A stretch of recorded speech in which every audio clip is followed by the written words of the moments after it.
nos da, del juicio el tiempo ya llegó. Nuestro destino sellará y cada caso el juez verá. Su obra hará, concluirá el juicio investigador. El juez vendrá con gran poder y el pago a todos les dará. Aquel que vino a morir y darse por el pecador, al cielo luego ascendió y pronto al mundo volverá. Es nuestro fiel intercesor en el santuario celestial. Su sangre allí abogará, dando a sus hijos el perdón. Solemne hora llegará y los que aman al Señor ante su juez habrán de estar, y el fallo entonces él dará. Oh mi Jesús, confío en ti, a tu amor me aferro yo. Mi nombre tú confiesa hoy y mis pecados borra así. Oh mi Señor, que pueda hoy sentir cuán seria hora es. Oh, lléname de tu amor, transfórmame con tu poder, confiando en ti con gran valor. Yo quiero en la lid vencer y un día estar contigo en Sion, cantando a ti mi Salvador.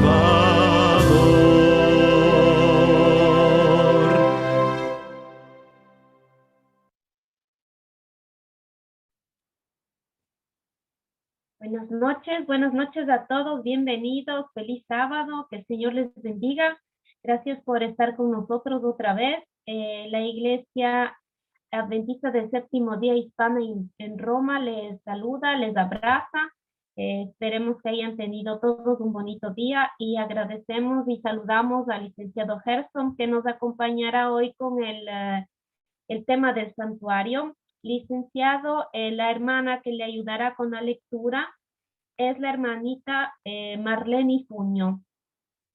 Como ustedes saben, les informo cada vez que los micrófonos serán silenciados porque todo este estudio está siendo grabado y colgado en nuestro canal de YouTube, que gentilmente Mabe nos pondrá en la chat. Así es que quien desea volver a ver todos los estudios desde el primero puede hacerlo sin problema. Si tal vez perdió algún versículo mientras estudiaba, puede volver a ver todo. Esto es todo, licenciado Gerson, buenas noches, bienvenido. El Señor y el Espíritu Santo le guíen y gracias a todos por estar con nosotros. A usted la palabra. Buenas noches con todos. Buenas noches. ¿Pueden ver? ¿Sí? Sí, creo que sí estamos en contacto. Bueno, gracias a Dios estar otra vez con ustedes en un momento de estudio. Para nosotros ya casi sábado, para ustedes ya sábado propiamente.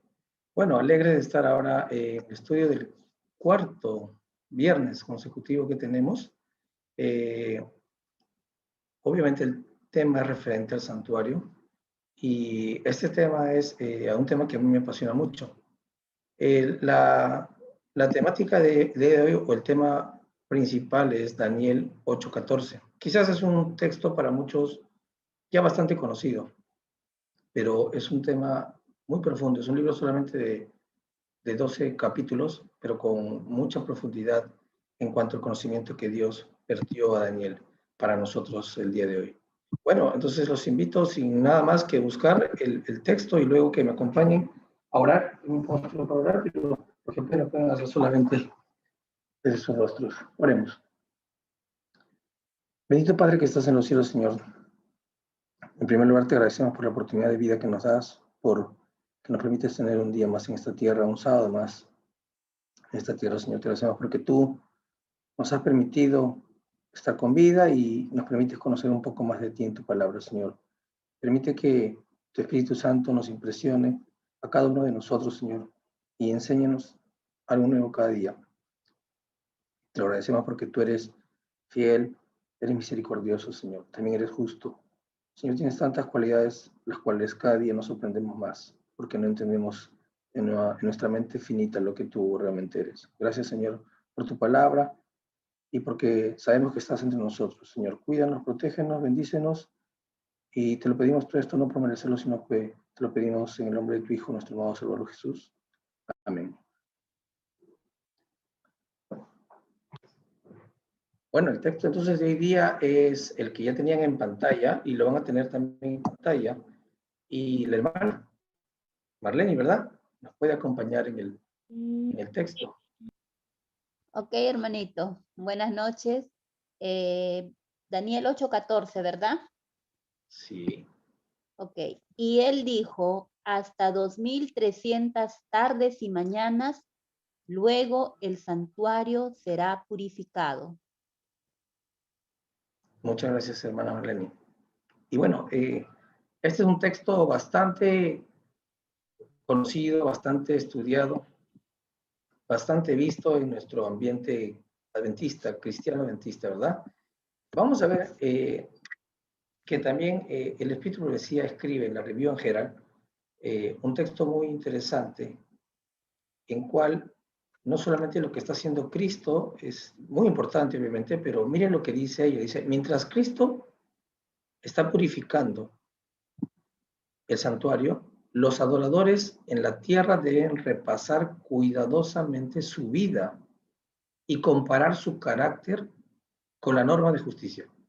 Wow. O sea, es importante el concepto de Cristo en el santuario, en la purificación, sí, pero es bastante importante lo que sucede en esta tierra. Y lo vuelvo a repetir, mientras Cristo está purificando el santuario, los adoradores en la tierra deben repasar cuidadosamente su vida y comparar su carácter con la norma de justicia.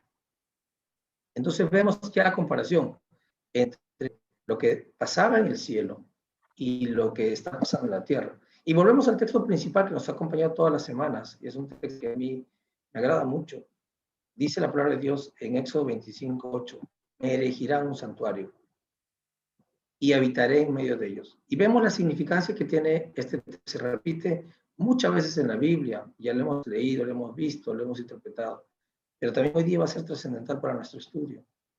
Entonces vimos, ya por el estudio que hemos tenido en los días pasados, que hemos tenido el santuario terrenal y hemos visto inclusive la conexión con el santuario celestial. No nos olvidemos que en este estudio hemos decidido ver muchas columnas para construir nuestro estudio final del santuario. Y básicamente son 6 textos que hoy día van a ser muy trascendentales en nuestro estudio también, como lo han sido siendo en cada estudio. Pero hoy día van a jugar un papel muy importante porque necesito que ustedes se lo memoricen y no solamente los textos, sino la significancia del texto. Y ahora vamos a ver en los siguientes minutos cuáles son los textos. El que elegimos era Juan 5:39, dice literalmente, escudriñad las escrituras, porque a vosotros os parece que en ellas tenéis la vida, y ellas son las que dan testimonio de mí. ¿Qué está diciendo la palabra de Dios? Que la Biblia en sí está hablando de Cristo, tanto el Antiguo y el Nuevo Testamento. Ya lo hemos visto en días pasados. Y sigue diciendo el texto en Lucas 24, 27. Y comenzando desde Moisés y los profetas, está hablando del Antiguo Testamento, ¿no? Dice, les interpretaba en todas las escrituras lo que de él decía, o lo que decían de él, en otras versiones. Entonces vemos que estos dos textos nos llevan a una idea principal. Todo es cristocéntrico. Todo apunta a Cristo en la palabra de Dios. Y siempre tenemos que tener esto en mente. Todo lo que veamos en la Biblia tenemos que buscar. ¿Qué significa eso con Cristo? ¿Cuál es la significancia? Eso nos va a ayudar a entender un poco más cada libro de la Biblia. Estoy hablando para el libro de Apocalipsis, que ya lo vimos. Estoy hablando para el libro de Mateo. Estoy hablando para todos estos libros que en sí son todos cristocéntricos, sino que a veces no se le entiende de la forma como están escritos. Y vamos a ver hoy día un ejemplo en el libro de Daniel. Bueno, otros dos textos que elegimos son Eclesiastés, dos textos en Eclesiastés muy parecidos. Dice, ¿qué es lo que fue? Lo mismo que será. ¿Qué es lo que ha sido hecho? Lo mismo será. Y no hay nada nuevo debajo del sol. Otra versión dice más sencillamente, lo que fue, eso será. Y lo que se hizo, eso será. No hay nada nuevo bajo el sol. En otra versión, o mejor dicho, otros dos textos otro texto de Eclesiastés dice algo muy parecido. Dice, lo que antes fue, ya es, y lo que ha de ser, ya fue. Y Dios restaura lo pasado. Entonces, apuntemos que de estos dos textos, vamos a ver que lo pasado y el presente tienen una unión. Y dice la palabra de Dios que Él restaura el pasado, ¿verdad? Ahora, entonces, vamos a ver que el pasado con la actualidad van a presentar una conexión y también lo actual con lo pasado. Entonces, esto va a ser como una retroalimentación. Eso pasa muchas veces en la palabra de Dios y esto nos va a ayudar a entender todo eso con los textos que vamos a utilizar hoy día en nuestro estudio. Ok, otros dos textos que se eligió es Oseas 4:6, que era, mi pueblo fue destruido porque le faltó conocimiento. Por cuanto desechaste ese conocimiento, yo te echaré del sacerdocio, puesto que olvidaste la ley de tu Dios. Yo también me olvidaré de tus hijos. Esto es un texto un poco difícil, un poco condenatorio, porque el pueblo se olvidó de la ley. Y sabemos que cuando hay ley, hay una sentencia de por sí, o absolutiva o condenatoria. La ley enmarca esto, o estás absuelto o estás condenado. No hay otra posición.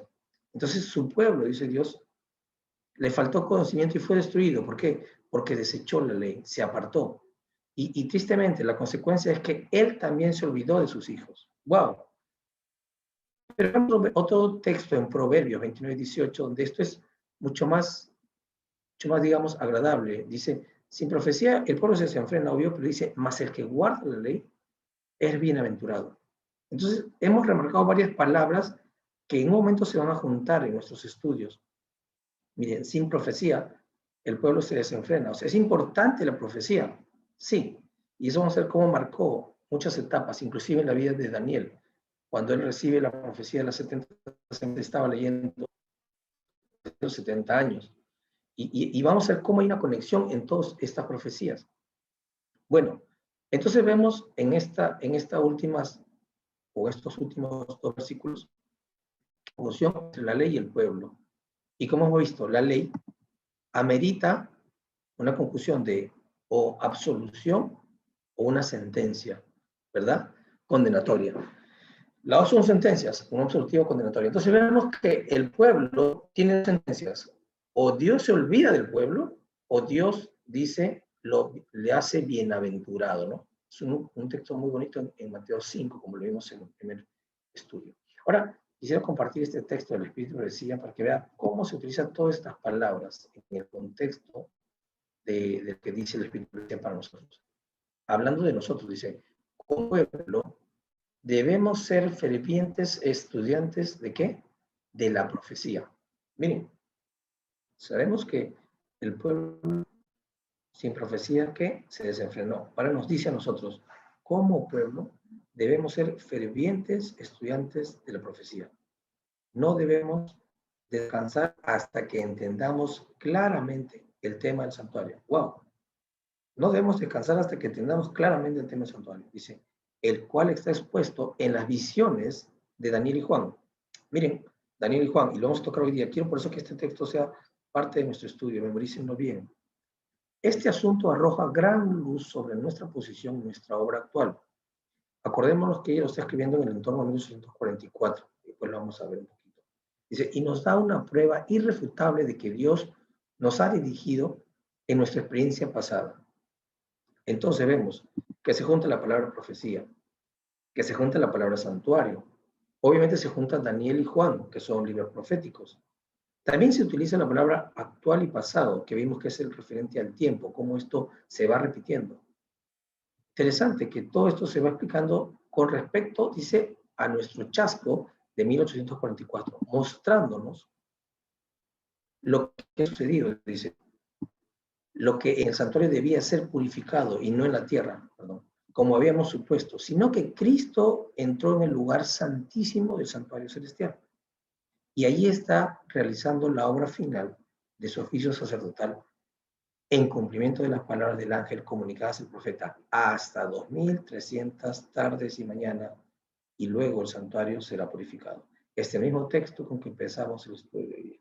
Entonces vemos cómo estas conexiones de nuestros textos de base y fundamento de nuestros estudios por estas semanas han sido el esquema de resolución de esta cita en el libro Cristo es su santuario, en la página 20.5 electrónicamente.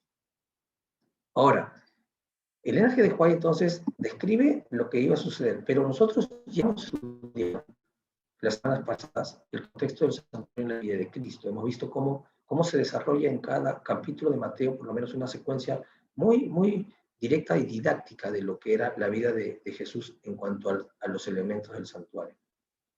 Y para recordar, este era el esquema. Acordémonos. Este esquema entonces nos permitió ver cómo todo estaba en un perfecto orden, según el santuario, en la vida de Jesús y el cumplimiento que él tuvo con respecto a cada mueble en su vida. No solamente eso, sino que también estudiamos el segundo viernes el concepto de Jesús en la unión del santuario terrenal en su vida y el santuario celestial, su ascensión en el Apocalipsis, cómo él subió y llegó hasta el trono celestial y cómo él está, según Hebreo, administrando en el lugar santísimo. Entonces, esto ya hemos estudiado en estos dos conceptos, el santuario terrenal en la vida de Cristo y el santuario celestial o celeste también en la vida de Cristo. Y estos son los esquemas en los estudios pasados, en los cuales nos ha permitido ver y analizar el contexto que se da. Luego de esto, hemos estudiado la semana pasada el pueblo de Israel y el santuario. Cómo el pueblo de Israel vivió en el santuario y cómo estaba inclusive habiendo pasado por un esquema del santuario sin que ellos hayan recibido todavía los 10 mandamientos. Eso lo estudiamos la semana pasada y eso lo vimos en Éxodo 12 hasta el Éxodo 20. Y sabemos que esto se representa con la Pascua, se representa con el bautismo en el Mar Rojo, y así, cada mueble tiene un capítulo en el cual representa lo que está pasando para el pueblo de Israel. Y finalmente se representa el arca del pacto con los 10 mandamientos en lo que es el lugar santísimo. Entonces, todo esto ya hemos estudiado estas semanas, y han sido muchas conexiones que en la Biblia nos apuntan a todos estos esquemas que hemos estudiado. Y este texto es el que resume quizás lo que le pasó por Israel. Y quisiera que lo lean, si pueden, y tengan en mente, porque acá vamos a regresar en un rato para recordarnos qué pasó el pueblo. Acordémonos que dijo que eso iba a suceder otra vez. 1 Corintios 10, 1 al 6. Ok. No vamos a entrar en este detalle ahorita porque vamos a tener que estudiar un poco de información que tenemos y no nos va a dar el tiempo. Entonces, luego lo vamos a leer. Dice, y quiero que ustedes entiendan ahora la visión que vamos a tener hoy día. Vamos a ver Daniel desde dos perspectivas. Una perspectiva panorámica del libro, ayudándonos del santuario, y otra perspectiva desde la vida de Daniel mismo. Estas dos perspectivas nos van a ayudar a visualizar el libro de Daniel desde el santuario. A mí me gusta siempre verlo así. ¿Por qué? Porque en la parte de cercano te da detalles que están en la Biblia y que a veces uno no los ha visto, pero la Biblia te va enseñando que todo está en una correcta posición según la voluntad de Dios. Ok, entonces vamos a entrar hoy al estudio de Daniel en el esquema del santuario, cómo se desarrolla este libro en base al santuario. Y nos va a ayudar a nosotros, cada uno de nosotros, estudiar en casa este libro desde esta perspectiva. Ok, para empezar, el libro de Daniel es un libro que lo escribe obviamente el mismo autor, Daniel, y su significado es Dios es mi juez. Este libro tiene básicamente 12 capítulos. No es un libro muy largo, pero sí es un libro con mucho conocimiento profundo. Esto va a permitir que este libro, por ejemplo, se divida en dos partes. Es un esquema tradicional en el cual se utiliza para estudiar este libro.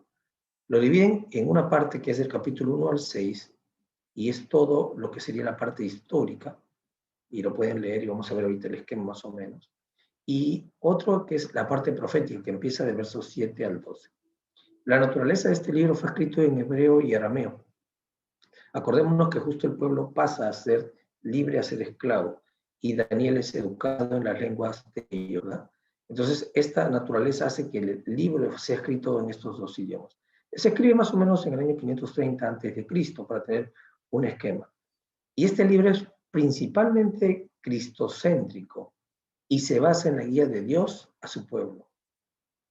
Pasa que a veces nosotros estudiamos la Biblia y no vemos o no buscamos a Cristo, pero el libro en sí es cristocéntrico. Por ejemplo, vamos a ver siempre el esquema de Cristo en cada paso, y también vamos a ver los muebles del santuario. Bueno, para que tengamos el esquema en la mente, este es el santuario. Los que no estuvieron en los esquemas pasados y ya saben que es el atrio, el lugar santo, el lugar santísimo. Entonces, bueno, es como dijimos, el esquema donde vienen hasta el verso 6 y luego del 7 al 12, pero yo voy a mostrarles un esquema un poco diferente, el cual me llamó la atención y quiero compartirles. Es un esquema donde los versos del 1 al 7 presentan una conexión muy interesante. El verso, o el capítulo 1, perdón, presenta una diferencia en cuanto a los otros 6 capítulos que le siguen. Y el capítulo 1 presenta un esquema amplio de la conexión entre el templo del Dios Jehová y el templo del Dios babilónico.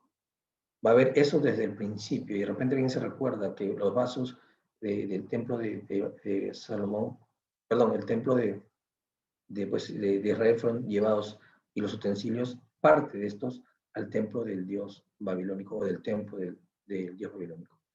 Y ahí vamos a ver esas conexiones que va a haber ahí en este estudio. Entonces, esta diferencia que yo hago permitir estructurar este estudio como si fuera un candelabro. Lo vamos a ver para que sea fácil de entender.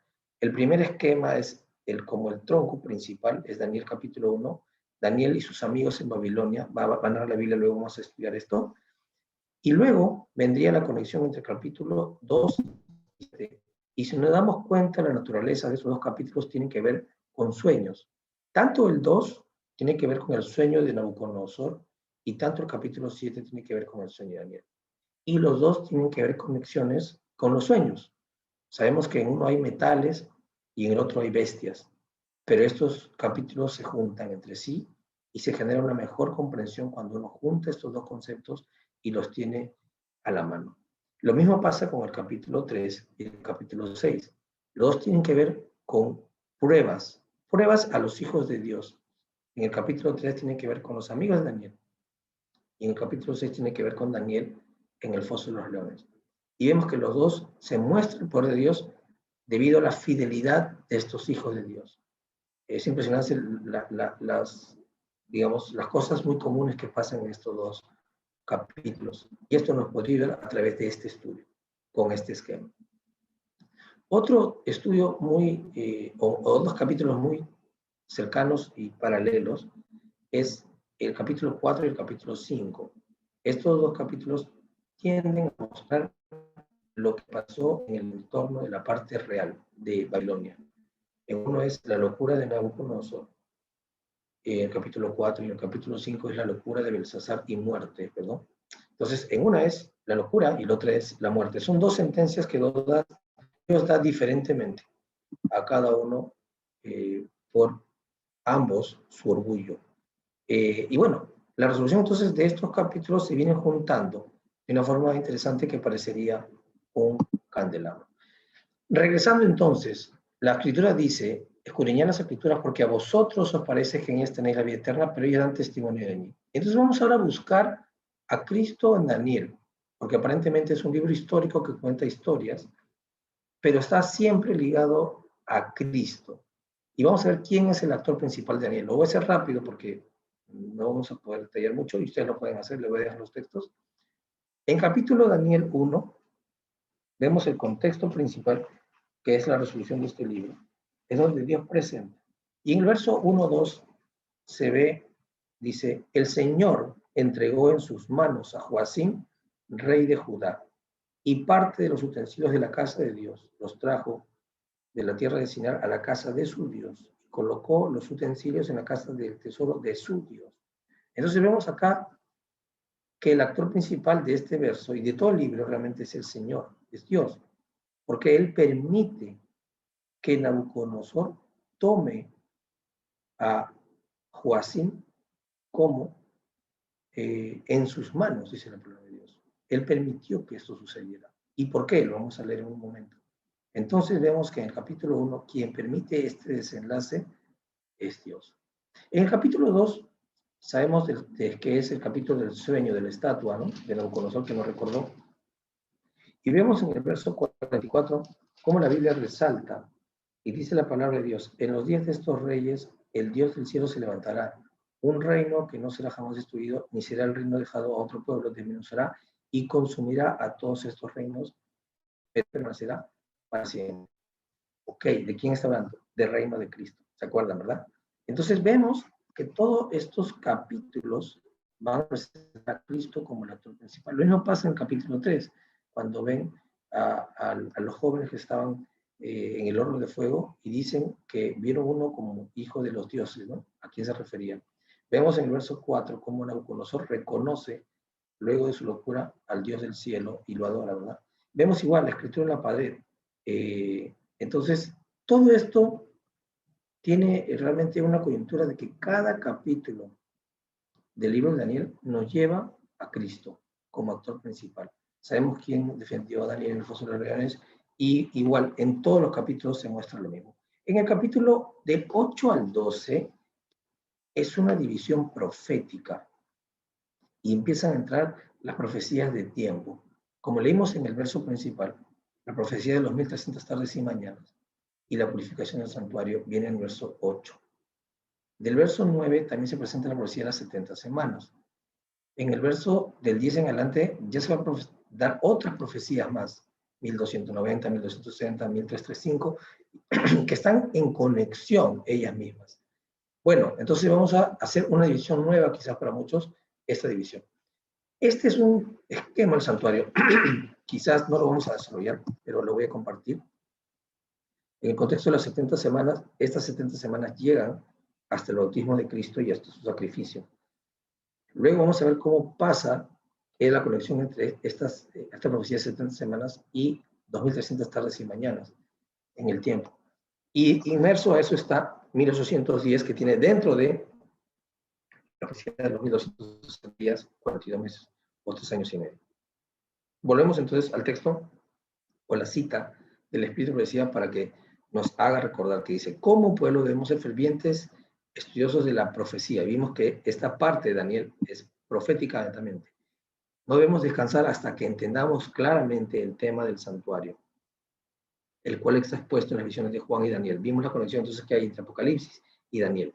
Dice, este asunto arroja gran luz sobre nuestra posición y nuestra obra actual. Es una irrefutable prueba de que Dios nos ha metido en nuestra experiencia pasada. Ahora, explica nuestro chasco de 1844.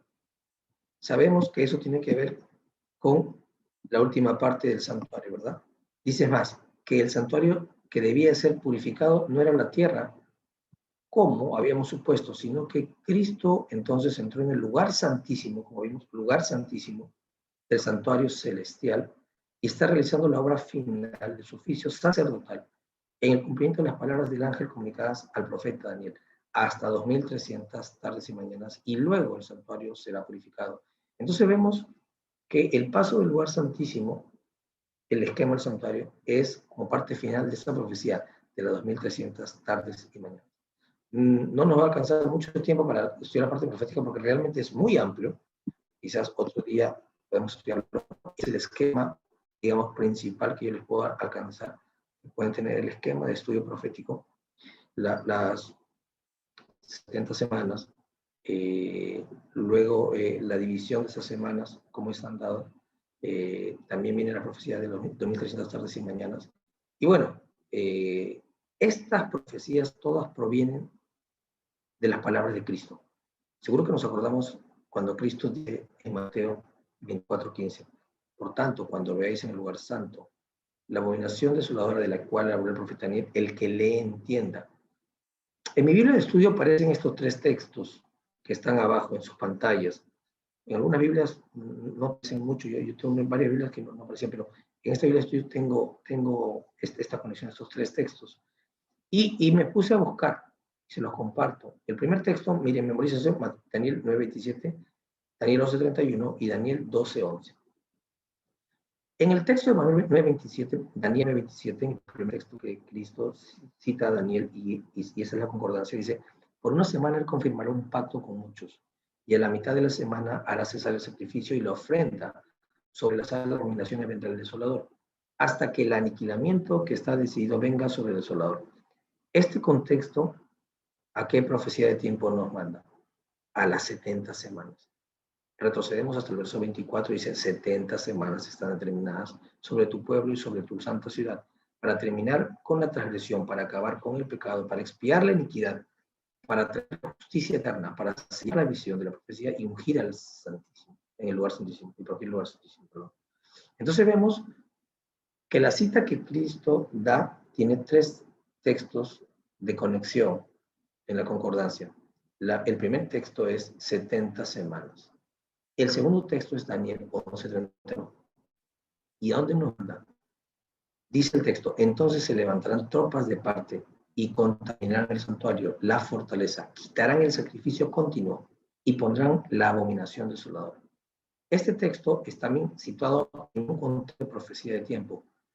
Según el comentario bíblico adventista, usted puede entrar y va a encontrar que apunta la palabra continuo a Daniel 8:11. Y ya lo hemos leído en 8:14, pero vamos a leerlo. Dice, aún se engrandeció contra el príncipe de los ejércitos y por él fue quitado continuo sacrificio, y el lugar del santuario fue echado por tierra. En la continuación dice el 8:13 y 14, entonces oía un santo que hablaba, y otro de los santos le preguntó a aquel que hablaba, ¿hasta cuándo durará la visión del continuo sacrificio y la prevaricación asoladora entregando el santuario y el ejército para ser pisoteados? Y él dijo, hasta 2300 tardes y mañanas, y luego el santuario será purificado. Entonces vemos que el segundo texto que cita las palabras de Cristo nos manda a 2300 tardes y mañanas, que está inmerso en el último texto, Daniel 12:11. Dice, desde el tiempo en que se ha quitado el sacrificio continuo hasta la abominación desoladora, habrá 1290 días. Voy al diccionario bíblico y busco el texto 1290 días. Y dice, este lapso es mencionado en estrecha relación con el tiempo, tiempos y la mitad de un tiempo, Daniel 12:7, o 1260 días, por lo que los acontecimientos que habrían de ocurrir al final de estos periodos son probablemente idénticos. Parecería pues razonable entender que estos dos periodos abarcan aproximadamente el mismo lapso histórico. El excedente de los 1290 sobre los 1260 quizás ha de entenderse considerando que el comienzo de los 1290 se relaciona con la desaparición del continuo preámbulo del establecimiento de la abominación. Entonces vemos que estas tres profecías de tiempo tienen que ver con la palabra de Cristo. Y mira lo que dice Daniel 12:7. Escuché al hombre vestido de lino y estaba sobre las aguas del río, quien alzó su mano derecha y su mano izquierda al cielo y juró por el que vive por los siglos, que será por un tiempo, tiempos y medio tiempo. Entonces, es para mí muy interesante ver que cuando Cristo cita las profecías de tiempo, o cita a Daniel, está citando las tres profecías de tiempo más abarcantes en este libro. Y son los mismos esquemas que aparecen en el santuario, en la división de los tiempos. Bueno, el texto de que hemos estado hablando es este, Mateo 24:15, dice, por tanto, cuando veáis establecida en el lugar santo la abominación desoladora, de la cual habló el profeta Daniel, el que lee entienda. Entonces, los que estén en Judea huyan a los montes, y el que esté en la azotea no descienda para sacar algo de su casa. Entonces ya vimos cómo hay una conexión directa entre este texto, Cristo y Daniel. Pero vamos a ver que lo que está hablando Cristo también tiene una conexión con el pasado y la actualidad. Y vamos a ver 3 citas del Espíritu de Profecía que nos va a ayudar a entender esta conexión que existía. Si bien es cierto para Daniel era el futuro, cuando él veía el concepto del bautismo de Cristo y las 70 semanas, hablando de Cristo, de la profecía que se iba a cumplir, para Cristo ya era presente. Pero ahora Cristo va a utilizar este presente para hablar del futuro en cuanto a la relación del santuario y también del pasado. Miren lo que dice el Espíritu de Profecía con respecto a este evento. Y nos dice directamente, las palabras de Cristo habían sido pronunciadas a oídos de un gran número de personas. Pero cuando Jesús estuvo solo, Pedro, Juan, Santiago y Andrés vinieron a él mientras estaba sentado en el monte de las Olivas. Dinos, le dijeron, ¿cuándo serán estas cosas? ¿Y qué señal habrá de tu venida y del fin del mundo? En su contestación a los discípulos, Jesús no consideró por separado la destrucción de Jerusalén y el gran día de su venida. Mezcló la descripción de estos 2 acontecimientos. Si hubiese revelado a sus discípulos los acontecimientos futuros, como él contemplaba, no habrían podido soportar la visión. Por misericordia hacia ellos, fusionó la descripción de los 2 grandes crisis, dejando a los discípulos estudiar por sí mismos el significado. Cuando se refirió a la destrucción de Jerusalén, sus palabras proféticas llegaron más allá de ese acontecimiento, hasta la conflagración final de aquel día que el Señor se levantará de su lugar para castigar al mundo por su iniquidad. Cuando la tierra revelará sus sangres y no encubrirá más sus muertos. Interesante, miren, cuando la tierra revelará sus sangres y no encubrirá más sus muertos. Esto va a tener que ver con un texto final que vamos a estar leyendo. Dice, este discurso entero no fue dado solamente para los discípulos, sino también para aquellos que iban a vivir en medio de las últimas escenas de la historia de esta tierra. Wow, entonces vemos que el concepto de lo que Cristo dijo en Monte de las Olivas tiene que ver para nosotros también. Otro texto muy parecido que está escrito en Evento del Último Día, el Jueves de los Testimonios, dice, sobre el Monte de las Olivas, hablando de Mateo 24, como lo vamos a ver, Cristo explicó los temibles juicios que habrían de preceder a su segunda venida. Oiréis de guerras y rumores de guerras, porque se levantará nación contra nación y reino contra reino, y habrá pestilencias y hambres y terremotos por los lugares. Y todas estas cosas serán principios de dolores. Mateo 24, 6 al 8. Aunque estas profecías se cumplieron parcialmente con la destrucción de Jerusalén, se aplican más directamente a los postreros días. Entonces vemos que esta conexión de tiempo se va a cumplir también con nosotros. Dice más, en otro libro, como es el libro Conflicto de los Siglos, Cristo les dio un bosquejo de los sucesos culminantes que habrían de desarrollarse antes de la consumación de los tiempos. Sus palabras no fueron entendidas plenamente entonces, pero su significado iba a aclararse a medida que su pueblo necesitase la instrucción contenida en esas palabras. La profecía del Señor entrañaba un doble significado. Al par que anunciaba la ruina de Jerusalén, presagiaba también los horrores del gran día final. Entonces vemos que 3 textos del Espíritu de Profecía nos están llevando a entender el contexto que Cristo estaba dando en ese tiempo, en el Monte de los Olivos. Y vemos que es para nosotros hoy. Este es el marco de la primera parte del estudio que tiene que ver con la parte profética del libro de Daniel. No vamos a avanzar más ahí porque es bien largo, pero quisiera hoy día abarcar la vida de Daniel en el entorno del santuario. Ya vimos la parte profética, interesantemente divide el santuario en 3 partes, que ya venía siendo dividido por el atrio, el lugar santo y el lugar santísimo. Y estas divisiones también se presentan con nexo de tiempos muy dados por la profecía. Acordemos de las 70 semanas, la reconstrucción de Jerusalén, Esdras, Nehemías, ya lo hemos estudiado muchos en las lecciones pasadas de la escuela sabática. Entonces, todas estas conexiones de tiempo se dan también en las citas que Cristo hizo, y no solamente era para el pasado, sino para nosotros hoy día. Vamos entonces ahora a estudiar el libro propio de Daniel.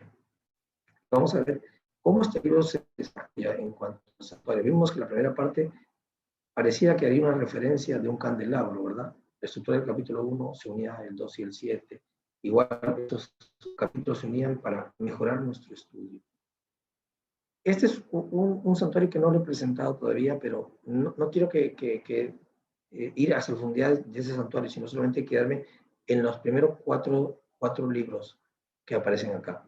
Este es un santuario para la iglesia del Nuevo Testamento. Y este santuario va a permitir ver cómo Cristo inclusive desarrolla la Biblia en el esquema del santuario.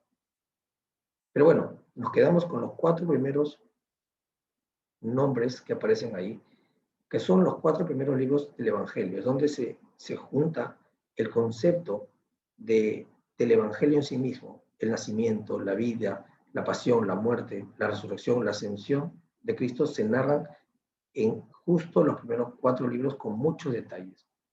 Entonces, estos 4 libros se parecen mucho al altar del holocausto. ¿Por qué? Porque era un instrumento con 4 cuernos.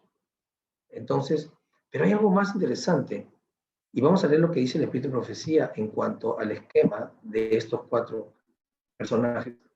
Y recordemos, de estos 4 libros, uno era el que hablaba sobre profecías, que era Juan, ¿verdad? Para mí es lo que pasa en el entorno de Daniel. Dice la Biblia, a estos 4 jóvenes Dios les dio conocimiento y habilidad en toda clase de escritura y sabiduría. Y Daniel era entendido en todas las clases de visiones y sueños.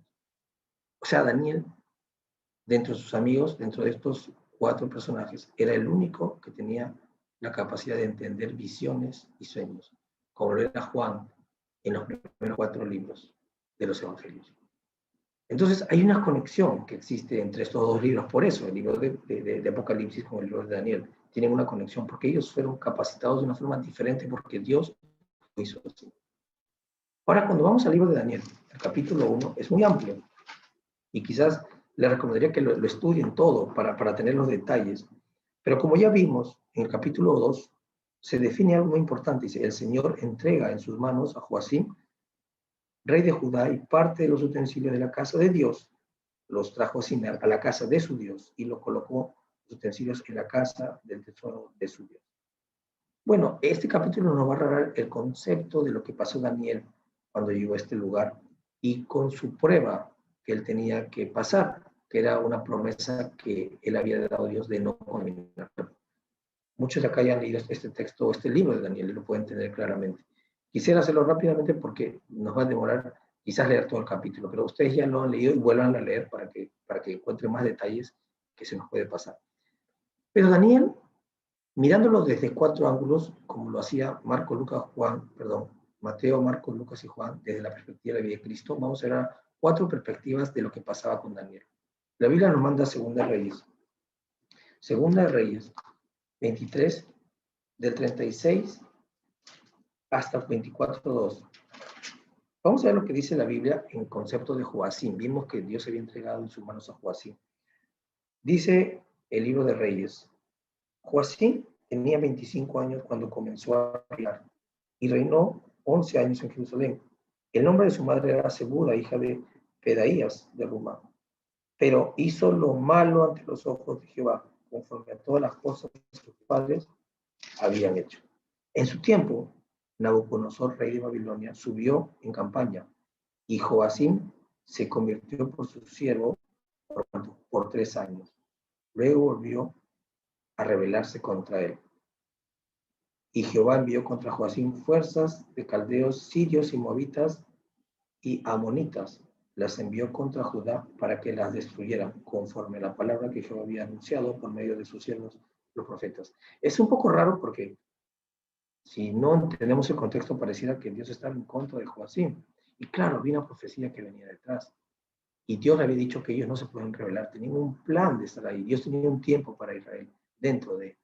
Por eso que Daniel estuvo leyendo la profecía y se dio cuenta que faltaban pocos años para que ellos sean liberados. Entonces, nos manda la Biblia también a Crónicas. Miren lo que dice el libro de Crónicas en el mismo contexto de lo que dice Reyes.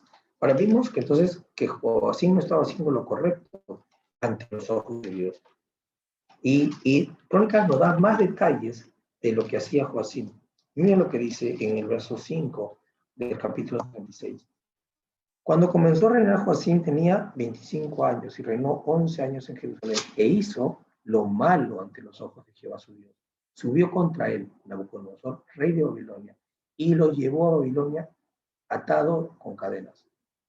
También llevó Nabucodonosor a Babilonia parte de los utensilios de la casa de Jehová y los puso en el templo o en su templo de Babilonia, ¿verdad? Los demás hechos de Joacim, las abominaciones que hizo y lo que en él se halló, está escrito en el libro de Reyes de Israel y de Judá. Reinó, en su lugar su hijo Joaquín. Entonces ya vemos dos conceptos de lo que está pasando. Y el último contexto es Jeremías. El libro de Jeremías nos va a dar otra luz sobre lo que estaba pasando en ese entonces. Y Jeremías tiene mucha información que no vamos a poder estudiar, pero les invito a leer los textos para que ustedes puedan entender la historia, por qué Israel pasó a estar siendo cautiva. Dice Jeremías 1:3 dice, las palabras de Jeremías, hijo de Hilcías, de los sacerdotes que residieron en Anatot, en tierra de Benjamín. Palabra de Jehová que le vino en los días de Josías, hijo de Amón, rey de Judá, del año 13º de su reinado. Le vino también en los días de Joacim, hijo de Josías, rey de Judá, hasta el fin de año 11 de Sedequías, hijo de Josías, rey de Judá, hasta la deportación de Jerusalén en el mes 5. Entonces vemos que Jeremías recibe palabra de Jehová en 3 tiempos diferentes. Y en uno de los tiempos es en el tiempo que el pueblo de Dios estaba siendo apresado por Babilonia. Bueno, entonces vemos que este esquema de estudio de Daniel nos va a ayudar y nos ayudó a entender un poquito más el contexto de lo que pasaba. Ahora, entonces vamos a ver que Jesucristo aparece siendo el dador de Joacim hacia Nabucodonosor. Y vamos a ver, entonces, ¿quién es el que tiene ese poder para dar? ¿Quién tiene dominio sobre las potestades, todos los principados y potestades? Dice Corintios 1:15-17. Cristo es la imagen del Dios invisible, el primogénito de toda creación. Por él fueron creadas todas las cosas, y las que hay en los cielos y las que hay en la tierra, visibles e invisibles, sean tronos, dominios, sean principados, sean potestades. Todo fue creado por medio de él y para él. Y en él antes que todas las cosas, y todas las cosas por él subsisten. Entonces la Biblia nos está diciendo de quién fue el que le dio a Joacim a Nabucodonosor. Cristo, porque él está sobre potestad de todo principado y potestad. Interesante, la Biblia tiene muchos detalles. Entonces vemos en un esquema que hemos estado viendo que aparece Cristo como el principal ente en el capítulo 1 de Daniel, inclusive dando a Joacim como rey en manos de Nabucodonosor. Vemos este esquema rapidito. El pueblo de Dios era el pueblo de Dios, el Dios verdadero, y el pueblo de Babilonia tenía otros dioses, ¿verdad? Vemos que está Jerusalén y Babilonia en esta digamos, posición de convergencia, de diferencia que había en estas dos posiciones. El pueblo de Dios, Jerusalén, y Babilonia con sus dioses. Vemos también a Joacim, que siendo inclusive el representante del pueblo de Dios, no estaba haciendo la voluntad de Dios. Y vemos a Nabucodonosor, que Dios inclusive nombra de una forma muy favorable en otros textos. No vamos a entrar en esto, pero la Biblia sorprende a veces por esto. Vemos entonces que había el santuario donde sacaron los vasos y los utensilios que dice la palabra de Dios fueron entregados y vemos cómo se llevan hacia el otro templo de este Dios profano, o estos dioses profanos que tenía Babilonia. Vemos entonces que había una conexión hacia el concepto de los 4 jóvenes, tanto en el Antiguo Testamento como en el Nuevo Testamento. Los del Nuevo Testamento se unen en 4 personas que son las que escriben los evangelios, y las cuales una fue dada por Dios la potestad de conocer sobre visiones y sueños. Y entre los 4 amigos del Antiguo Testamento, Daniel fue elegido por Dios para tener esa visión o poder ver las visiones y sueños. Estos ambos escriben 2 libros que tienen mucha conexión entre ambos, que es Daniel y Apocalipsis. Entonces vemos que todo esto nos ayuda a ver cómo en el esquema inclusive de los muebles del santuario hay mucho parecido a lo que está pasando en estas 2 historias. Esto no vamos a poder estudiar, pero les invito a que lo puedan hacer. En Jeremías hay mucha información más sobre lo que está pasando y por qué ellos fueron elegidos para ir a este pueblo. Está hablando de la profecía de los higos buenos y los higos malos. y esto es lo que estaba pasando en Israel, para resumida cuenta. Habla de la profecía de los 70 años, que tenía que pasar, como le dije, Israel en esa situación, porque Dios le había dicho que no tenía que rebelarse, pero Israel se rebeló, y por eso que Dios manda a estos pueblos que los venzan a Israel. O sea, ellos se rebelan contra Babilonia, pero los otros pueblos lo atacan, porque Dios lo había dicho que no debían hacer eso, y estaba sentenciado inclusive. Bueno, Jeremías también es amenazado de muerte, y acá la Biblia explaya más cosas que estaban pasando en ese entorno. Habla de la señal de los yugos y de la profecía falsa de Ananías, y justo es la profecía que tiene que ver con que el pueblo se iba a rebelar contra el gobierno de Babilonia. Ok, entonces vimos aparentemente ya el concepto del Cordero que aparece como representación de Cristo, que le da la potestad según Colosenses, en el caso acá de Daniel, a Joacín lo entrega a manos de Nabucodonosor. Pero también tiene que aparecer sangre inocente. Miren cuáles fueron las consecuencias del concepto del problema, que realmente era el cual hizo que esto pase el pueblo de Israel. Y vámonos a 2 Reyes 24, 3 y 4, en continuación de lo que veníamos leyendo. Dice la palabra de Dios: ciertamente vino esto contra Judá, para apartarla de su presencia por los pecados cometidos por Manasés, y también por la sangre inocente que derramó, pues llenó Jerusalén de sangre inocente. Por tanto, Jehová no quiso perdonar. ¡Wow! Aparece en sí el concepto del altar del holocausto, sangre inocente. La consecuencia de esta sangre inocente era lo que estaba haciendo que Israel pase por este problema. Es muy interesante lo que me llamó la atención, cómo está perfectamente el orden del santuario también acá. Miren lo que dice el Espíritu de Profecía con respecto a lo que estamos hablando.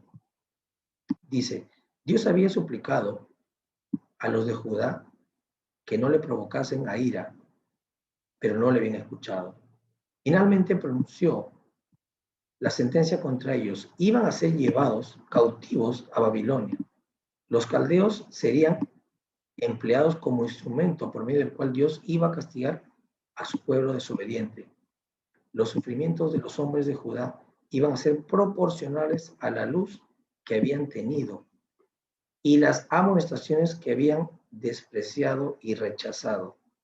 Durante mucho tiempo Dios había demorado sus castigos, pero ahora su desagrado iba a caer sobre ellos como último esfuerzo para detenerlos en su carrera impía. ¡Wow! Me sorprende lo que dice acá, y lo vuelvo a repetir, voy a volver a repetir porque es fuerte. Dice, ¿no? Los caldeos serían empleados como instrumento por el cual Dios iba a castigar a su pueblo desobediente. O sea, este pueblo, los caldeos, estaban haciendo el trabajo que Dios les estaba dando. Eran instrumentos de Dios. Impresionante, pero dice algo más. Los sufrimientos de los hombres de Judá iban a ser proporcionales a la luz que habían tenido y las amonestaciones que habían despreciado. Wow. ¿Ustedes creen que esto que fue historia se repetirá para nosotros? Miren lo que sigue diciendo el Espíritu de Profecía en otro texto. Y lo dice con nombre y apellido para nosotros. La iglesia adventista del séptimo día debe ser pesada en la balanza del santuario. Será juzgada conforme a las ventajas que haya recibido. Si su experiencia espiritual no corresponde a los privilegios que el sacrificio de Cristo le tiene asegurados, si las bendiciones conferidas no la capacitaron para cumplir la obra que se le confió, se pronunciará contra ella sentencia, hallada falta, será juzgada según la luz y las ocasiones que le fueron deparados. ¡Wow! ¿Esto no es entonces una historia muy parecida? Lo que le pasó a Israel no está sucediendo ahora también con nosotros. Pero no solamente lo dice el Espíritu de Profecía. Mire lo que dice Lucas en ese mismo sentido. Porque aquel siervo que entendió la voluntad de su Señor y no se preparó ni hizo conforme a su voluntad, recibirá muchos azotes. Pero el que no entendió, aunque hizo cosas dignas de azotes, recibirá pocos azotes. Porque de todo aquel a quien se le ha sido dado mucho, mucho se demandará de él. Y de aquel a quien confiaron mucho, se le pedirá más. Hermanos, esto es serio. No es algo casual. Mire lo que dice Ezequiel 3, 17, 19. Y vamos al contexto. Aparentemente hoy día no se derrama sangre. ¿Será cierto esto? Mire lo que dice Ezequiel para nosotros hoy. Oh hijo de hombre, yo te puedo como señala para la casa de Israel. Oirás pues las palabras de mi boca y les advertirás de mi parte. Si yo digo al impío, morirás irremisiblemente, y tú no le adviertes ni le hablas para advertir al impío de su mal camino, a fin de que viva, el impío morirá por su pecado, pero yo demandaré su sangre de tu mano. Pero si tú le adviertes al impío y él no se aparta de su impiedad ni de su camino impío, él morirá por su pecado, pero tú habrás librado tu vida.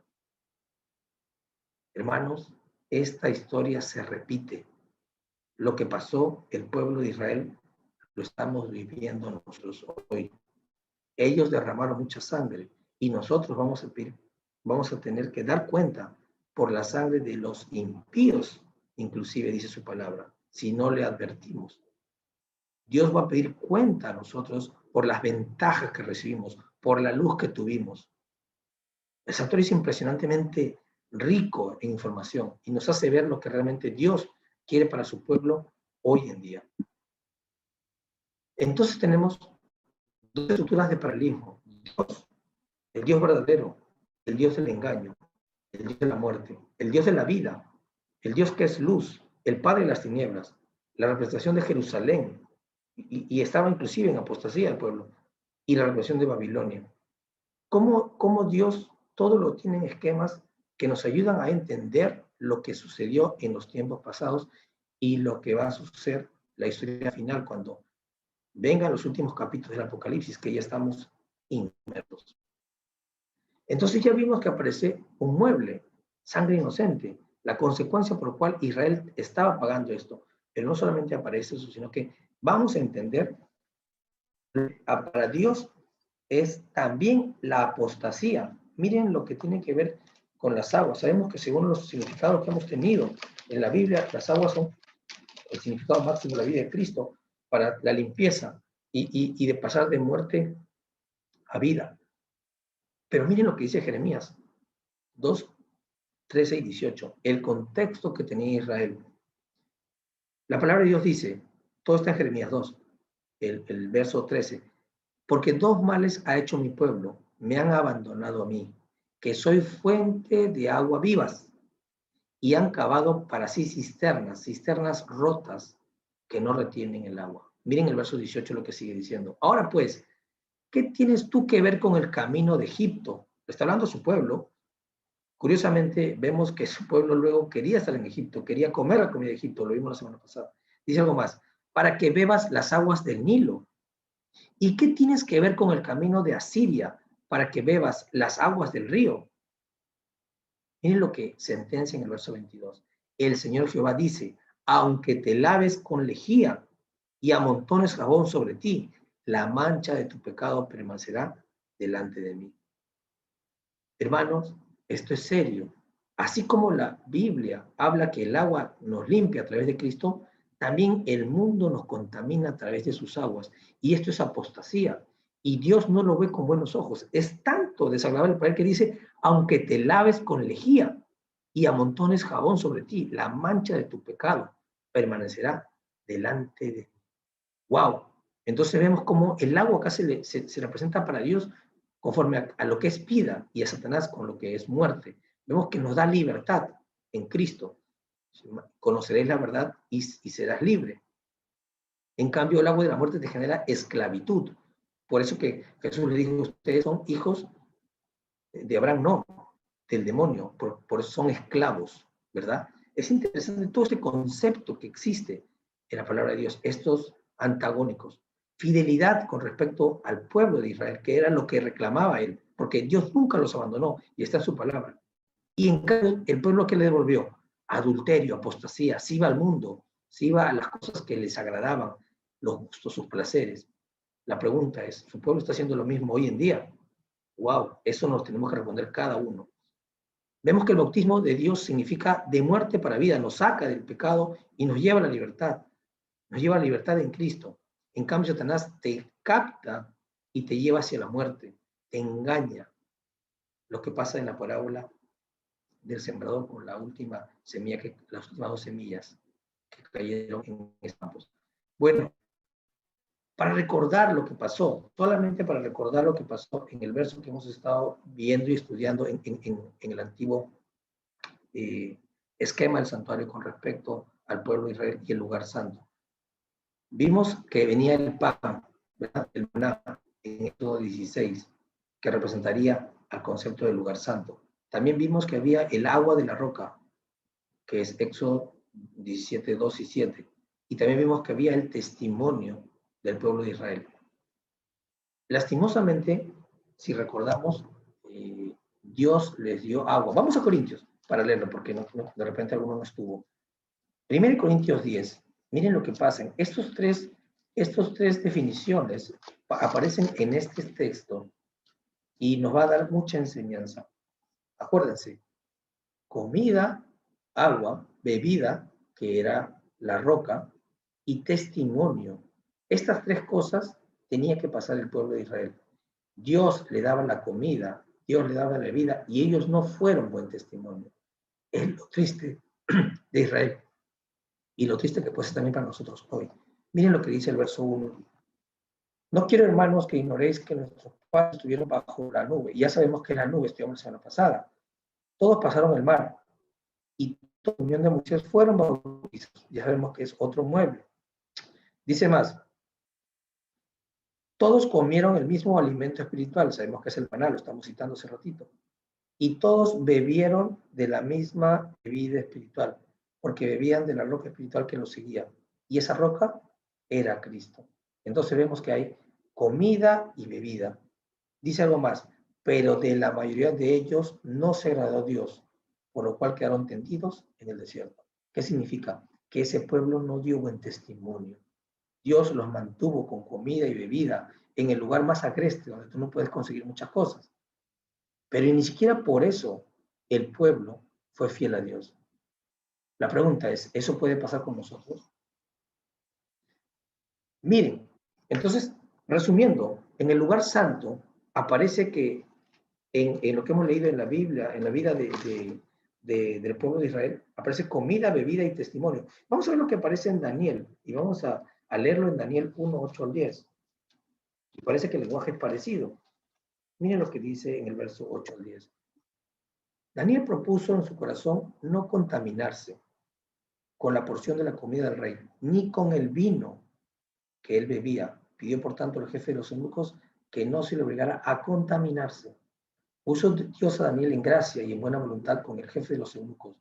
Y el jefe de los eunucos dijo a Daniel, temo a mi señor el rey que asignó vuestra comida y vuestra bebida, pues luego que él vea vuestros rostros pálidos, que los muchachos que son semejantes a vosotros, haréis que el rey me condene a muerte. Y nosotros sabemos cuál fue la consecuencia. Daniel, luego de que él comió y bebió lo que Dios había dicho, ¿fue buen testimonio para todos? Sí. Y lo pueden seguir leyendo en el verso 1. Les voy a dar un par de textos del Espíritu,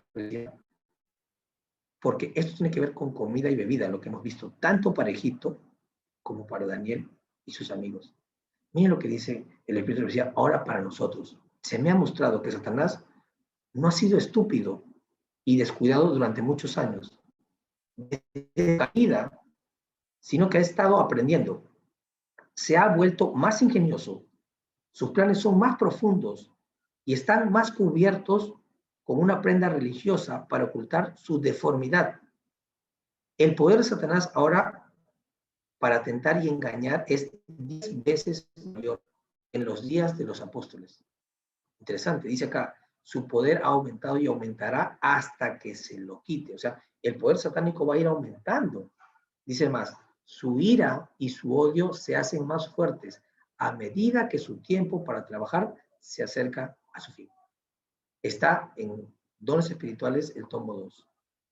Otro texto que aparece en Daniel, pero a gloria de Dios, este texto nos da a nosotros una salvedad. Así como Satanás 10 veces aumentó su poder al mal. Miren lo que pasa cuando la gente quiere ser obediente a Dios. Dice, el rey habló con ellos y no se encontró entre ellos ninguno como Daniel, Ananías, Misael y Azarías. Así se presentaron al servicio del rey.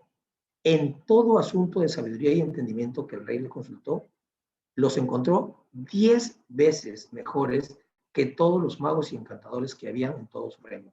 Y Daniel continuó hasta decir, así como Daniel, Dios lo hace 10 veces, y es igual que Satanás está aumentando en su poder y va a seguir aumentando más. Pero tenemos la promesa de Dios que Él nos puede aumentar esa sabiduría. ¿Pero qué tiene que ver con esto? Una promesa nuestra de no contaminarnos con las ollas de Egipto. Miren lo que dice el Espíritu de Profecía. El poder dominante del apetito causará la ruina de millares de personas, que si hubiesen vencido en ese punto, habrían tenido fuerza moral para obtener la victoria sobre todas las demás tentaciones de Satanás. Interesante. Si se vence en el apetito o en el dominio, te da más fuerza moral para obtener victoria en otras tentaciones, dice la palabra de Dios a través de la fe hoy. Dice, pero los que son esclavos del apetito no alcanzarán a perfeccionar el carácter cristiano. Y sabemos que Dios viene por un pueblo que refleje su carácter. Dice más, la continua transgresión del hombre durante 6,000 años ha producido enfermedad, dolor y muerte. Y a medida que nos acerquemos al fin, la tentación de complacer el apetito será más poderosa y más difícil de vencer. Wow, estamos en un momento cada vez más difícil de vencer, según la palabra de Dios. Inspiró al ángel. Dice más, miles han complacido sus apetitos pervertidos, han ingerido lo que llamaban una buena comida y como resultado han contraído una fiebre o alguna otra enfermedad aguda y la muerte cierta. Y por estos suicidas han sido alabados por sus amigos y el ministro, quienes declararon que habían ido directamente al cielo a morir. ¿Qué pensamiento? Dice. Glotones en el cielo. No, los tales no entrarán nunca por las puertas de perlas de la ciudad de Dios. Los tales no serán nunca exaltados a la diestra de Jesús por el precioso Salvador. El doliente del Calvario, cuya vida fue de constante abnegación y sacrificio. Interesante lo que dice el Espíritu de Profecía. Inclusive, no solamente si comen solamente vegetariano, glotones, dice. Esto no necesita de carne. Es muy, muy fuerte lo que está escrito, pero muy para nosotros el día de hoy. Dice, de todas las lecciones que se desprenden de la primera gran tentación de nuestro Señor, ninguna es más importante que la relacionada con el dominio de los apetitos y pasiones. En todas las edades, las tentaciones atrayentes para la naturaleza física han sido las más eficaces para romper y degradar a la humanidad. Mediante la intemperancia, Satanás obra para destruir las facultades mentales y morales que Dios dio al hombre como un don inapreciable. Y así viene a ser imposible para los hombres apreciar las cosas de valor eterno. Mediante la complacencia de los sentidos, Satanás trata de borrar del alma todo vestigio de la semejanza divina. ¡Wow! Qué impresionante lo que nos dice el Espíritu de Profecía. Y quisiera que me acompañen a orar para que Dios nos ayude a que este estudio haya sido de un aprendizaje para cada uno de nosotros y aprender lo que pasó en Egipto, lo que pasó al pueblo de Israel, cómo Dios los desechó porque ellos prefirieron las ollas de Egipto. Pero aprender de Daniel y cómo él logró hacer buen testimonio para Babilonia y fue mucho más sabio porque Dios le permitió eso como consecuencia de su fidelidad, dice la palabra de Dios. Hermanos, que hoy en día también esto sea para nosotros un aliciente para mejorar y entender que tenemos que descontaminarnos y no contaminarnos con la comida que está tan cerca a nuestra mano. El Espíritu decía, tiene más. Ustedes les invito a que lean el deseo de toda la gente, es el capítulo de la tentación. para que vea cómo ella se explaya en el capítulo 12, si no me recuerdo, en el contexto de lo que eso significa para nosotros hoy. Y quizás eso nos haga a cada uno decidir para mejorar nuestra relación con respecto a Dios y los principios que Él dejó. Como dice el texto que leímos, el doliente del Calvario, que su vida estaba ligada siempre a la supresión de los placeres, que sea una guía para nosotros, para que entendamos de que Dios quiere un pueblo que siga sus pasos, que sea un pueblo que sea fiel en todo, y más en lo que está a nuestra mano. Pido que me acompañe para orar, al finalizar este estudio. Oremos. Gracias, Padre, por darnos la oportunidad de aprender algo nuevo hoy día, Señor. Gracias porque tú tienes mucha instrucción en tu palabra, Señor. Perdónanos si no hemos entendido muchas cosas, las cuales están escritas en tu palabra, Señor. Ayúdanos a que no sea solamente algo que nos impresione y nos haga sorprendernos de cuánto conocimiento hay, sino que nos lleve a tomar decisiones de vida para vida, Señor. Sabemos que vienen momentos difíciles y tú quieres un pueblo preparado, un pueblo que esté trabajando en tu obra, un pueblo que esté trabajando cada día por ti. Señor, permítenos tener esta claridad de visión. Y sabemos que uno de los primeros pasos que hay que realizar es purificar nuestro templo. Gracias por la luz que nos ha dado el día de hoy. Te agradezco por el sábado que ya viene para algunos y que ya es parte de otros, Señor. Cuídanos, protégenos en este santo día y en lo que viene. Lo pedimos todo eso en el nombre de Cristo Jesús. Amén. Amén. Gracias, licenciado. Tremendo estudio el de hoy. En realidad tenemos tanto para aprender y para mejorar, que el Señor nos hacer mejores cada día en realidad, y que con la ayuda de su Santo Espíritu podamos vencer tantas luchas que tenemos cada día. Gracias, licenciado. Pienso que Mabe mande el himno y después, si usted tiene tiempo, si hay alguien que desea hacer alguna pregunta, después del himno se abren todos los micrófonos. Gracias, licenciado. Bye, Mabe.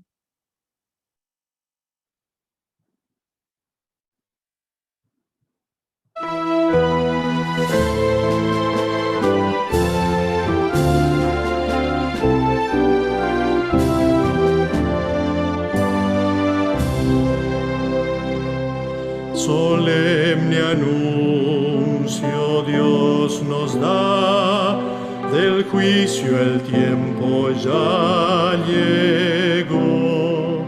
Nuestro destino sellará y cada caso el juez verá. Su obra hará, concluirá el juicio investigador.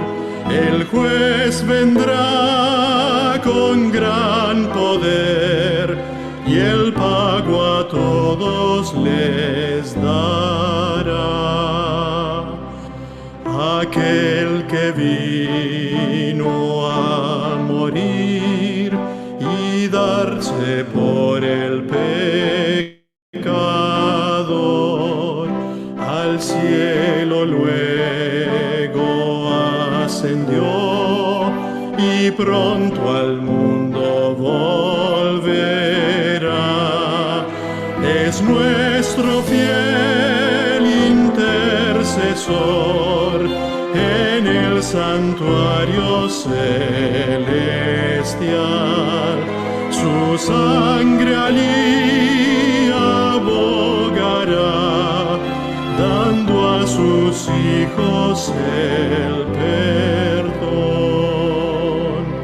Solemne hora llegará y los que aman al Señor ante su juez habrán de estar, y el fallo entonces él dará. Oh mi Jesús, confío en ti, a tu amor me aferro yo. Mi nombre tú confiesa hoy y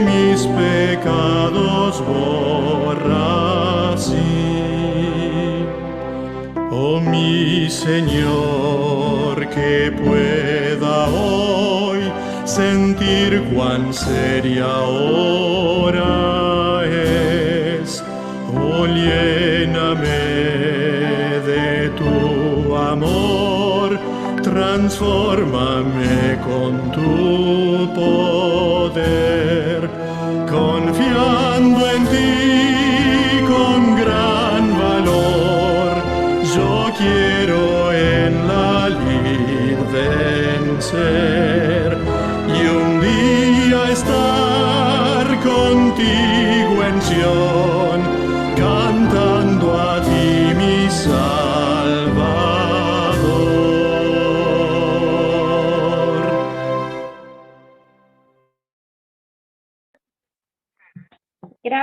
Gracias a todos.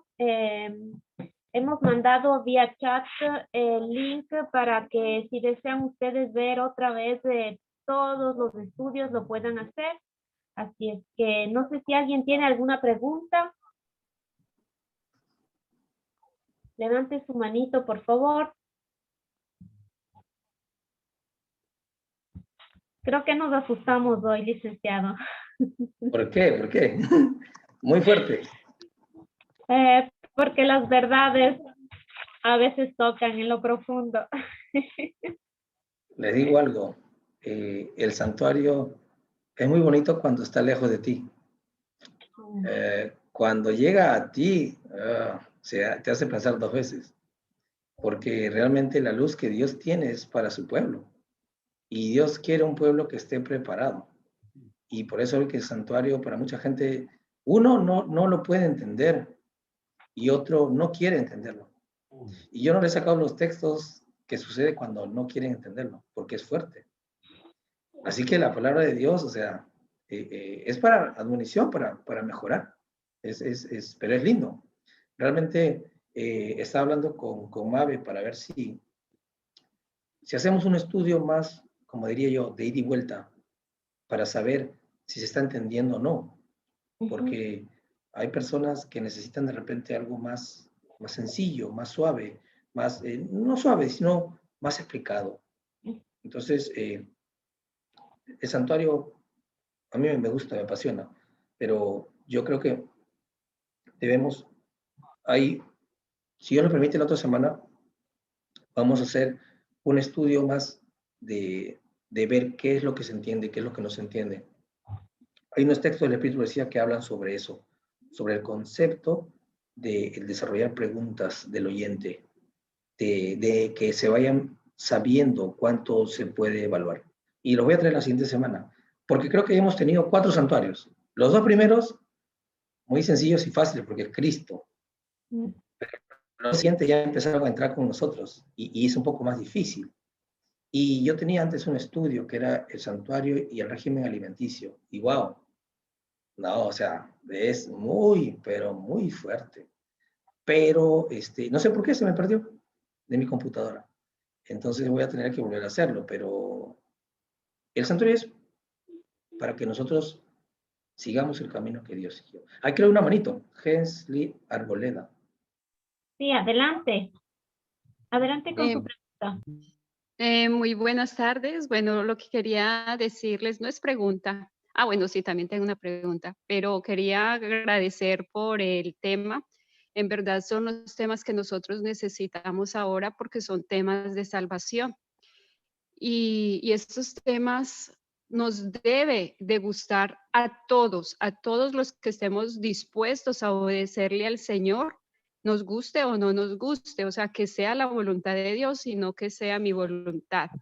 Y la pregunta es si de pronto si lo grabaron, porque me gustaría volverlo a escuchar y hacer las anotaciones debidas, porque lamentablemente como es 1 de la tarde y entonces estuve en los quehaceres y solamente estuve escuchando, pero no tuve el tiempo pues como de sentarme porque son temas de estudio. Y los temas de estudio, pues la mejor manera es uno anotar todo, anotar versículos, anotar citas del Espíritu de Profecía, aunque ya la mayoría los conocía. Entonces, esa es mi pregunta, si de casualidad quedó algo grabado del tema. Sí. Sí, Sí, está todo grabado. Mabe puso ya el link en la chat. Si usted puede ir a la chat, está ya el link. Basta que usted lo preme, lo clica y sale ahí todo lo que hemos estudiado, el santuario, estamos estudiando las doctrinas. Tenemos muchos estudios, de hecho, así es que tranquilos que está todo grabado. Gracias también por el comentario. Bueno, Otra manito. muchísimas gracias. Sí, siga. Tania. Oh, sí. Sí, buenas tardes. Yo estoy hablando de los Estados Unidos. Ya conozco al licenciado Gerson, pero que yo tenía una pregunta porque me ha saltado mucho la duda. Licenciado Gerson, ¿por qué cuando uno le pone el tema del santuario y la profecía de las 2300 tardes, a las personas adventistas, ellos,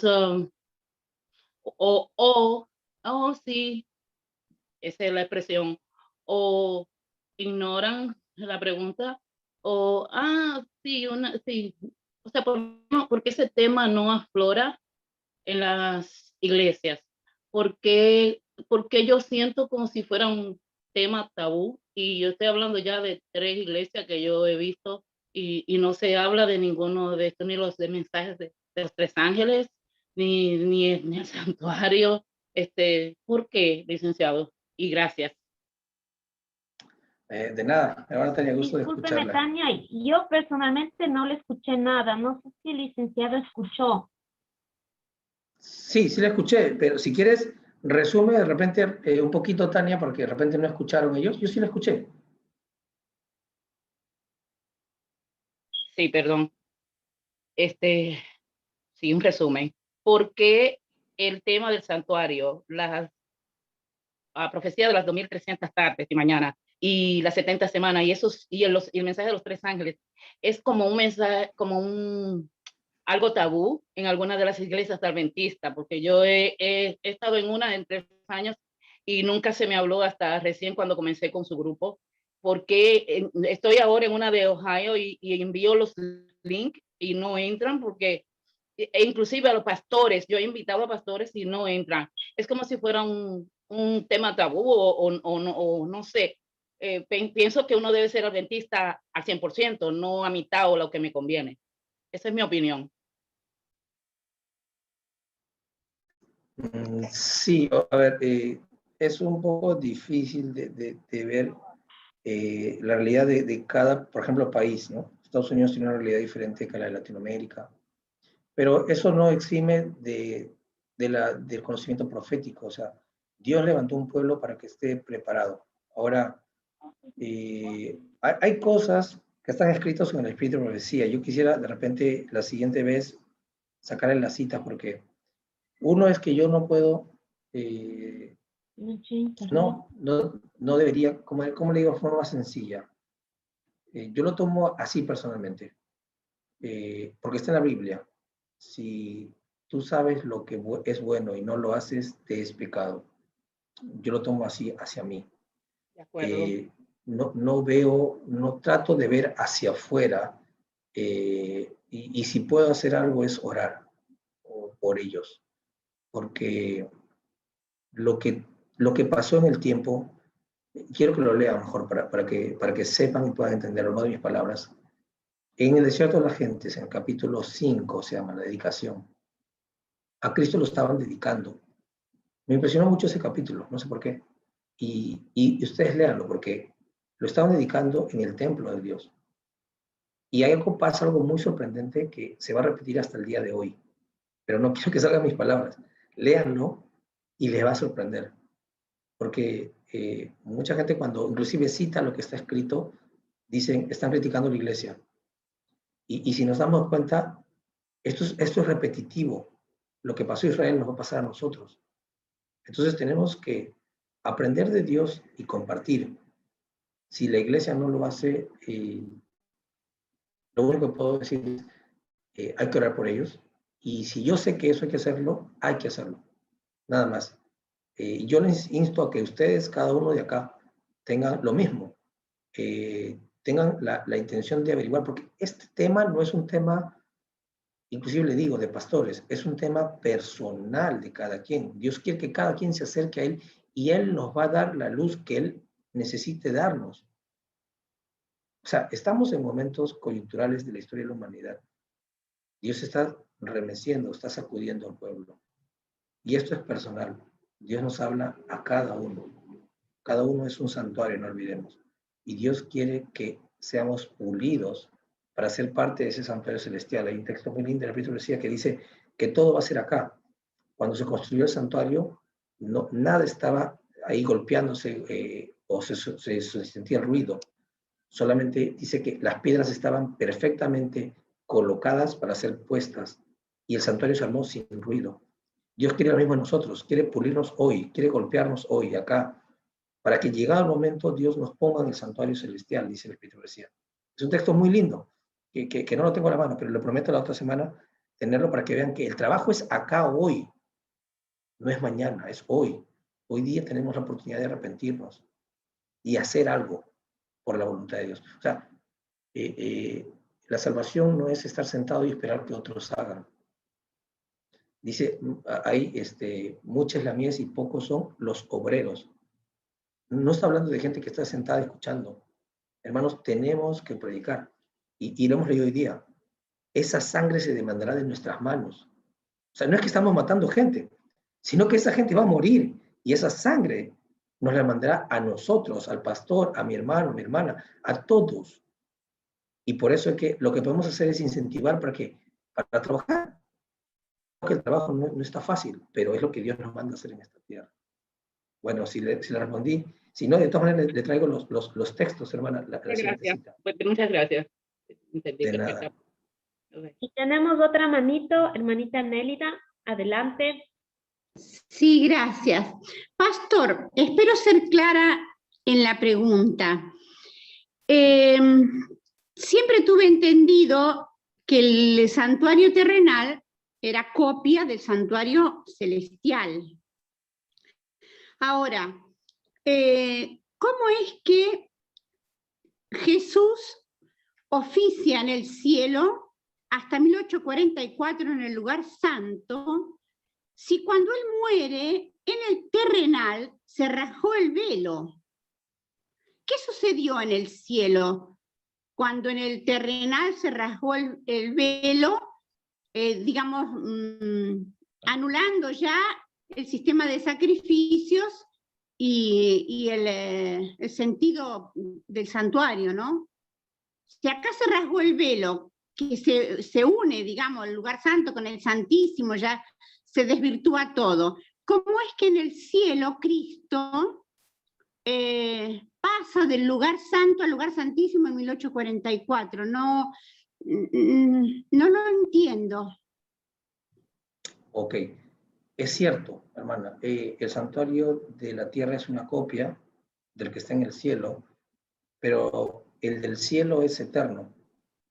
O sea, el santuario de la tierra tiene una función, tuvo una función hasta cierto tiempo. Y por ejemplo, es una copia, pero no tiene las estructuras iguales. Por ejemplo, en el santuario celestial no está el atrio, como lo estaba en la tierra. Cuando leemos Apocalipsis, si usted estuvo la semana pasada, se relaciona todo el atrio en el primer capítulo, y va a ver la muerte de Cristo, su limpieza a través de su sangre, dice también varios, ¿no? Entonces, la representación de lo que pasaba en la tierra iba luego a suceder en el cielo.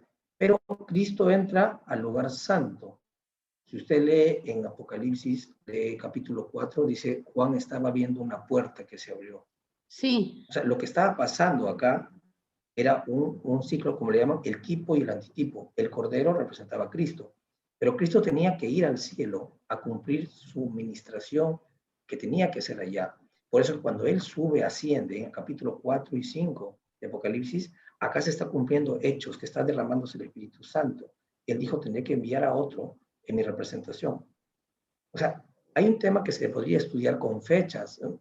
A mí me gusta mucho las fechas, le digo personalmente. ¿Por qué? Porque sí me gusta mucho en el sentido de que hay un concepto perfecto, pero finalmente, para mí, el Espíritu Profecía dice claramente que a partir de 1844 en adelante ya no hay fechas más.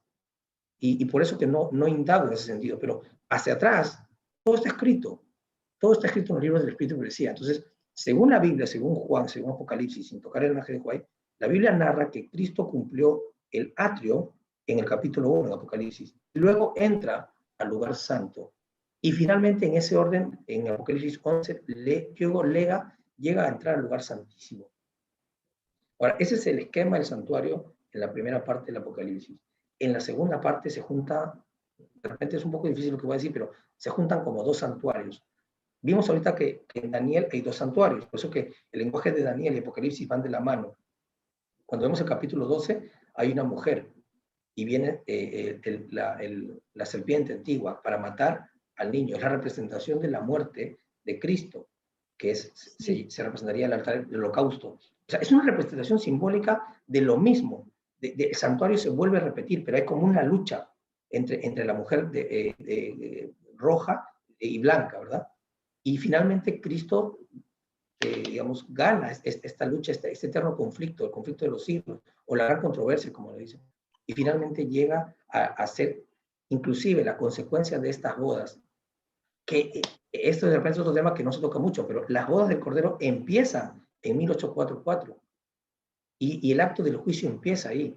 Eso teníamos que ver contextos para que eso pueda aclararnos, porque mucha gente cristiana espera el concepto del regreso de Cristo para pensar que ahí es el momento de las bodas finales y va a ser el juicio ahí. No, el juicio está haciendo desde antes, para que solamente Él viene por los que son justos, por los que siguen siendo justos. Él termina su administración y dejar de interceder por los pecados que se cometen, y tiene que regresar por el remanente que lo está esperando.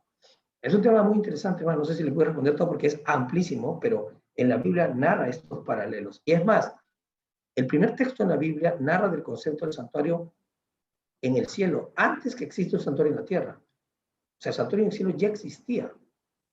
Y la Biblia lo vuelve a hablar. Y es más, en el capítulo 21 y 22 habla del cielo nuevo y la tierra nueva. Habla del concepto del santuario. Y la Biblia, tanto en la Biblia, en el Espíritu decía, y en el comentario bíblico dice que no va a haber ya más santuario en el cielo porque Cristo será el santuario. El mismo santuario que vive en la tierra, ahora será con nosotros. Bueno, le agradezco, pastor. No es que se me aclaró mucho porque es un tema profundo, pero me animo a pensar que después de varios estudios más se me irá aclarando. Muchas gracias. Gracias. De nada, es algo que yo sigo estudiando también, no se preocupen. Primero, no soy pastor, soy un hermano, pero bueno, sí yo estaba pues, sin pastor, pero... Licenciado, Moisés creo que tiene una pregunta. Dos preguntas en el chat. Ya le digo cuáles son. Una persona pregunta, Gabriela, quisiera que repita el capítulo del libro del Espíritu de Profecía que mencionaste, gracias. Y la otra dice, el estudio del santuario tiene que ver con este texto, mas vosotros sois linaje escogido, real sacerdocio, nación santa, pueblo adquirido por Dios, para que anunciéis las virtudes de aquel que os llamó de las tinieblas a la luz admirable. Y después, cuando has terminado de esto, tenemos a Moisés con la manito alzada. Gracias. Ok, el capítulo del Espíritu decía, dije varios, pero por ejemplo, el que hablé sobre el contexto de la dedicación de Cristo, supongo, es el capítulo 5, se llama la dedicación. Usted busca en el deseo de todas las gentes y ahí va a encontrar la dedicación, y ahí habla sobre lo que pasaba en la iglesia en ese momento y cómo fue dedicado Cristo. Inclusive le voy a dar detalles. El que los dedicó no estaba haciendo la voluntad de Dios. En cambio vino, bueno, ya no les sigo diciendo porque léanlo, es tremendo, tremendo. O sea, se van a sorprender porque el Espíritu de la Biblia para mí son herramientas muy lindas. En el estudio del santuario tiene que ver con esto. A vosotros sois linaje escogido, real sacerdocio, nación santa, pueblo adquirido. Exacto, o sea, eso es lo que dice la palabra de Dios como parte del oficiar el sacerdocio. Viste que el texto que decía en Oseas, ¿se acuerdan que decía el texto? Que fue desechado porque es su pueblo, ¿no? Desechó la ley, desechó el sacerdocio. Curiosamente acá lo está restableciendo, ¿no? Mas vosotros sois linaje escogido, real sacerdocio, nación santa, pueblo adquirido. Y sabemos cómo fuimos adquiridos por la sangre de Cristo. O sea, todo el lenguaje de hebreo y de todos los evangelios, perdón, los libros que vienen después de los evangelios tienen que ver con el concepto del santuario también. Apocalipsis, Timoteo, Judas, Juan, todos tienen que ver de una u otra forma con el santuario. Así que esto va a permitir que el lenguaje inclusive, les digo, el pueblo de Israel en Éxodo 19 fue llamado a que todos sean sacerdotes. Luego que ellos pecan, se sacó a la tribu de Leví. Pero ellos fueron llamados a que todos sean sacerdotes. Uno no se puede entender, ¿no? Porque todos tenían que tener comunión con Dios. Pero ellos desecharon la voluntad de Dios. Y es ahí donde Dios elige a este pueblo. Dijo, ok, tú vas a salir y vas a matar a todos. Y es duro lo que dice ahí, hay mucha sangre. Y sí, y después los elige a ellos como parte de una promesa, de un pueblo que iba, por esa fidelidad que tenía, ser ligado a las promesas que Dios tenía directamente hacia ellos. Bueno, a la pregunta de Moisés creo que ya, si hay alguna pregunta más lo pueden escribir. Adelante. Hermano, buenas tardes, muchas gracias. Hermano, yo solo una aportación nada más con la pregunta que hizo mi hermana Nélida, ¿no? Acerca de por qué el velo se desgarró, ¿no? De arriba hacia abajo. Recordemos que siempre Jesús o el Señor siempre se manifestaba, cada vez que iba a bajar su gloria, siempre se manifestaba en la fiesta del tabernáculo, ¿no? Siempre Salomón cuando dedicó el templo fue en tabernáculos, cuando en Nehemías o Edra creo que también ellos empezaron también en tabernáculos. Ahora, ¿por qué se desgarró el velo? Porque justamente cuando se desgarró el velo y Cristo murió, justamente el arca del pacto no estaba en su lugar. Se había perdido antes, no sé si Gerson me ayuda, creo que con Jeremías, si no estoy equivocado, ¿no? Entonces, entonces cuando Cristo murió, claro, la hermanita Nélida tiene razón, ¿no? Ahí acabaron los pactos, patriarcas y profetas, lo aclara, ¿no? ¿Y por qué se desgarró? Porque ya no estaba el arca del pacto ahí. O sea, los sacerdotes en esos tiempos lo tenían al pueblo engañado. Aparte que el enemigo también trabajó, también dice, justo en el capítulo antes de la dedicación de Jesús, a toda la gente, también dice que Satanás había trabajado para que olviden justamente que el Mesías iba a venir. Y tanto fue la mentira y trabajó del enemigo, que hicieron que era el pueblo que el arca del pacto estaba ahí en el santuario. Pero cuando Cristo murió, se desgarró el velo, no había el arca. Prácticamente desveló el velo a una mentira, o sea, revelándoles que no estaba y que Cristo realmente era el Mesías. Solamente esa pequeña aportación nada más para la hermana Nélida. Gracias, Moisés. Amén, gracias. ¿Alguien más tiene alguna pregunta? Yo creo que tampoco en la chat hay no todos agradecimientos. Bueno, pues pienso que por el día de hoy hemos terminado. Le hemos sacado el jugo al licenciado. Gracias siempre por su disponibilidad. Les recuerdo que nos vemos el próximo viernes, siempre a la misma hora. Inviten a sus amigos, a sus familiares a seguir este estudio. Y mañana nos vamos a conectar, si desean, tenemos el servicio de la iglesia, culto, escuela sabática, si es que quien desea puede conectarse. Muchas gracias a todos. Sigan nuestro canal, ahí pueden ver todos los estudios que hemos hecho. Que el Señor les bendiga y nos vemos el próximo sábado. Buenas noches a todos. Gracias, licenciado. Arrivederci. Arrivederci.